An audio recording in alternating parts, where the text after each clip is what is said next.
حضرت موسیٰ علیہ السلام کی قوم میں یعنی بنی اسرائیل کے اندر ایک شخص 200 برس گناہ کرتا رہا، کبھی کسی نے اس کو اچھے کام کرتے ہوئے نہیں دیکھا. ثم مات، جب وہ مر گیا لوگوں نے اس کو پکڑا اور اس کو مرے ہوئے کی لاش کو کوڑے کے ڈھیر پر پھینک دیا. اللہ نے موسیٰ علیہ السلام پر وحی کی، اے موسیٰ اس بندے کو جس کو کوڑے پر تیری ماننے والے امتیوں نے پھینک دیا ہے اس کو نکالو وہاں سے اور اس پر نماز جنازہ پڑھو. یا اللہ یہ میری ساری قوم نے دیکھا ہے یہ بندہ 200 سال تک تیری نافرمانیاں کرتا رہا ہے.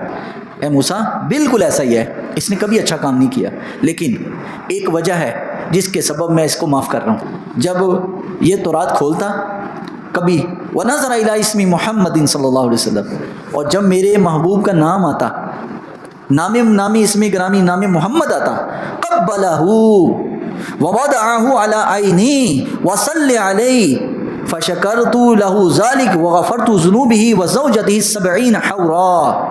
اے موسیٰ جب میرے نبی کا نام آتا نا یہ اس نام کو چومتا، آنکھ سے لگاتا اور وصلی علیہ اور درود پڑھتا. 3 کام ہو گئے.